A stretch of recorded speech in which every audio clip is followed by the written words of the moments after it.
cara meraih cinta Allah dengan amalan ihsan. Itu ada di Quran surah ketiga Ali Imran, masih ayat 133 sampai 134. A'udzu billahi minasyaitonir rajim. Wasari'u ila maghfiratin mir rabbikum wa jannatin 'arduhas samawati wal ardu u'iddat lil muttaqin. Lihat amalannya ya, sampai kita dapatkan cinta Allah dengan orang ihsan. Alladzina yunfiquna fis sarra'i wad-dharra'i wal kadhiminal ghaidha wal 'afina 'anin nas. Sampai di sini nih amalan yang tadi muttaqinnya nih. Tapi lihat ujungnya, wallahu yuhibbul muhsinin. Jelas? Halo? Ya kan? Bergegaslah, cepat. Kalau saro'a itu artinya cepat, jangan banyak mikir. Jangan terlalu banyak persiapan. Ya. Beda dengan sa'a. Kalau sa'a itu bergegas tapi ada persiapan. Misalnya, sekarang hari Senin, besok hari Selasa, besoknya lagi Rabu, lusanya Jumat, masa Kamis. Bangun Mbak, bangun, kum. Lusanya Rabu, nah, lusanya Pak Dulo juga salah sebenarnya dari itu. Cuman diam-diam aja. Jumat, coba waktu kita Jumatan itu ada perintah untuk Jumatan diminta bergegas, tapi pakai sa'a, bukan pakai saro'a. Quran surah 62 ayat 9. Ya ayyuhalladzina amanu idza nudiya lis-salati min yaumil jumu'ati bukan fasari'u. Tuh. Jadi kenapa menggunakan sa'a? Bergegas tapi siap-siap dulu. Ya, Auriga lagi mau main kamera, mau moto nih pas Jumatan tuh. Sebentar lagi mau masuk Jumat. Nah, siap-siap simpan kameranya, fokus ya, mandi dulu, pakai minyak wangi dulu, berangkat. Ya, jadi tidak berangkat ujuk-ujuk langsung berangkat begitu saja. Siapkan dari sebelum kita ya mendengar panggilan itu. Jumat jam berapa? Jam 12. Jam 11 sudah disiapkan. Ada yang nyiapin saking tingginya imannya dari jam 7. Siapin nanti Jumatan di mana, mana parfumnya, mana macam-macamnya gitu kan. Ya, berangkat dengan ganteng maksimal. Wah, optimal kita berangkat, imannya optimal, gantengnya maksimal. Ya kan? Handphone dimatikan dulu. Handphone itu urusan dunia. Makanya dunia itu semua materi. Kita mau cari akhirat. Kalau dunia, handsome nggak penting. Yang penting handphone, jik. Itu kan? Nah, tapi kalau urusan akhirat, nah itu hati kita yang dibawa. Supaya bisa lebih optimal. Berangkat pakai fas'au. Tapi kalau saro'a, wasari'u, nggak usah banyak mikir, nggak usah persiapan. Wasari'u ila maghfirah. Kalau nyari ampunan Allah, jangan banyak persiapan. Begitu merasa dosa, langsung tobat. Kalau disiap-siap ditunda-tunda, ya seperti kisah yang dulu disampaikan di sini. Siapa yang ngasih kisah itu? Kisahkan seorang pemuda yang tiba-tiba berdosa, tobatnya ditunda untuk besok harinya, ternyata malam meninggal. Huh? Siapa tuh? Oh, Zik. Tuh. Zik lah, gitu. Zik. Tuh kan? Tobat langsung. Terus saya ke toilet dulu, pulang dari toilet tobat nggak bisa. Ya. Tobat salah, langsung tobat. Innamat taubatu 'ala Allahi lilladzina ya'maluna su'a bijahalatin tsumma yatubuna min qarib. Cepat tobatnya kata Allah, jangan tunda-tunda, itulah syara'ah. Ya. Nanti ada orang yang setelah itu dia berharap mendapatkan tempat pulang seluas langit dan bumi. Wa jannatin 'arduhas samawati wal ardu 'iddat lil muttaqin. Nah, orang takwa, ada golongan takwa. Takwanya yang mana nih levelnya? Ya, ternyata yang luar biasa. Jadi dia naikkan level takwanya terus ke atas tuh.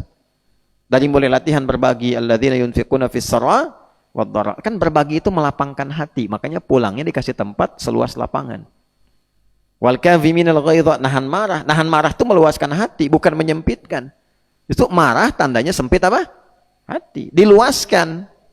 Ya, meluaskan tuh gini, bisa melandai itu, bisa cara marahnya berbeda. Nabi kan kalau marah mata memerah. Ya kan? Setelah itu langsung diingatkan. Ingatkan itu tergantung level kesalahannya. Bisa kalimat pelan, bisa meninggi, bisa tinggi banget untuk menunjukkan pelanggaran yang serius. Alhamdulillah. Jelas? Ya, tapi pernah nggak dengar Nabi caci maki gitu? Nggak ada. Ya, dan sebagainya. Diingatkan, paling-paling diambil kisah yang dulu-dulu. Kalian jangan seperti umatnya Musa alaihissalam, banyak nanya nggak dikerjain, gitu kan? Nah, kalaulah Musa hadir sekarang, tentu Musa pun akan beriman kepadaku dan seterusnya. Itu kalimat-kalimat yang membuat kita berpikir. Nggak ada sejarah yang ditemukan di ilmu hadis Nabi marah-marah misal, dan wallahu a'lam, kan kita tidak menyebut hal demikian, nggak ketemu ya. Jadi tata ya, jangan sampai sedikit-sedikit keluar bahasa-bahasa yang hanya digunakan di Ragunan ya, atau di beberapa tempat yang tidak elok misalnya. Tahan. Wal afina 'anin nas, memaafkan orang. Memaafkan tuh pahalanya banyak banget dan dampaknya ke psikologi itu luar biasa lapang. Ingat ya, kalau orang salah, kita maafin. Urusan kita dengan dia selesai. Tapi urusan dia dengan kita dan dengan Allah itu belum selesai. Sepanjang dia belum minta maaf pada kita.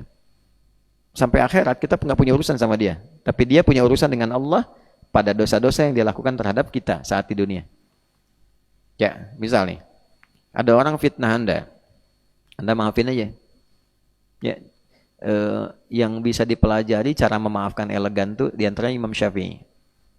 Belajar dari akhlak Nabi. Imam Syafi'i itu gini, satu kali satu muridnya datang bilang gini, ya Imam, orang itu di depan Anda kayak hormat, senyum, saya kan, sekarang manggil ya Imam, Ustadz, kalau sekarang gimana dan seterusnya. Tapi di belakang Anda dia jelek-jelekin Anda. Apa kata Imam Syafi'i? Alhamdulillah, berarti saya masih terhormat nih. Wibawa saya, katanya. Kok bisa berwibawa? Nah, karena orang itu tidak bisa menjelek-jelekan saya di depan saya. Berarti saya berwibawa. Dia nggak mampu menjelekkan saya di depan saya. Karena itu dia menjelek-jelekan saya di belakang saya. Itu tandanya Allah menjaga wibawa saya. Alhamdulillah. Nah, orang seperti ini nanti ditutup oleh Allah pikirannya dengan orang-orang itu. Dia lapang saja, jadi mengerjakan apapun ringan. Tapi orang itu sebelum minta maaf kepada yang bersangkutan terus terbawa. Yang celaka adalah ketika terus bertambah keburukannya. Ketemu ini cerita lagi, itu terbawa. Kalau nggak selesai itu terbawa terus. Itu yang paling berbahaya. Jadi kalau semalam kan ada materi tobat kan, ya kan? Mas Ami kan nyampaikan itu tadi malam. Nggak perlu gengsi bertobat, ya kan? Ya, ada pengakuan diri sendiri. Begitu itu sudah dilakukan, lapang tuh. Salah itu kalau sudah keluar itu lapang betul, lapang. Tapi kalau belum dikerjakan, bahaya kalau ditunggangi oleh setan. Setan tuh gini, saya bocorkan ya, bocor halus banget nih. Ya, trik setan itu, kalau ada orang berbuat salah, dia numpangin dengan halus sekali. Supaya kesalahan ini ditutupin lagi dengan kesalahan yang lain. Nanti kalau terakumulasi, ditambah lagi bisikannya, dibikin yang lebih dahsyat lagi. Kesalahan ditutup dengan menjelekan orang yang sebetulnya benar. Oke. Ayam dicuri nih. Yang nyuri ayam ini kalau ditumpangin setan gak mau tobat, ini bisa menjelek-jelekan yang punya ayam, padahal dia yang nyuri. Paham? Nah, itu tipikalnya tuh. Ya, dan sekarang eranya kan era berkembang teknologi, setannya makin canggih. Ya, bisa masuk lewat IG, bisa masuk lewat status. Oh, dia yang nyuri, kok dia yang heboh gitu kan? Bisa jadi begitu. Nah, orang-orang yang terzaliminya justru itu yang kemudian ditersangkakan, disalahkan. Ya, dan seterusnya. Itu sesuatu yang berbahaya. Nah, kalau orang ini punya sifat tadi, dia mencoba untuk jadi muhibbin, untuk mendapatkan cinta Allah, dia abaikan aja. Saya tidak merasa tuh, biarin aja. Saya maafkan, selesai.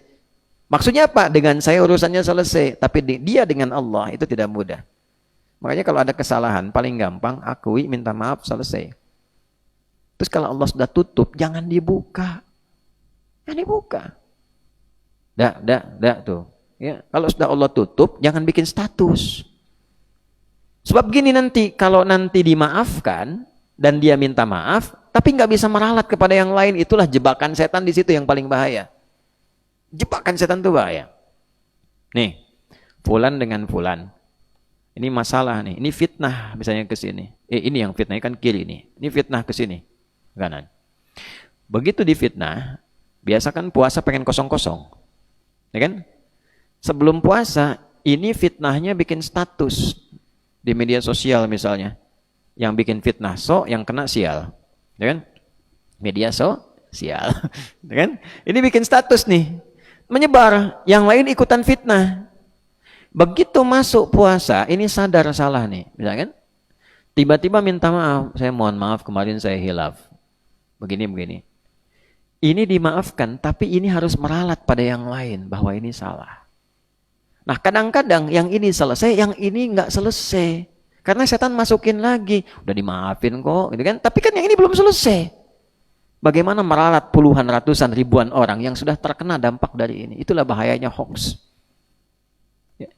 Maka hati-hati. Nah, sekarang kan serba online. Dan online itu membuat banyak masalah. Figur-figur top aja bermasalah. Spider-Man sekarang ngamen di jalan tuh. Karena zaman online. Transformer tuh jadi minta-minta di jalan. Saya lewat tuh, Transformer. Kemarin di TV, sekarang di jalan. Zeus main judi itu. Ya, hati-hatilah. Hati-hati. Nah, hati-hati. Torik. Ya. Dia sedang menghindari maksiat yang dibangunin. Ya. Ujungnya apa?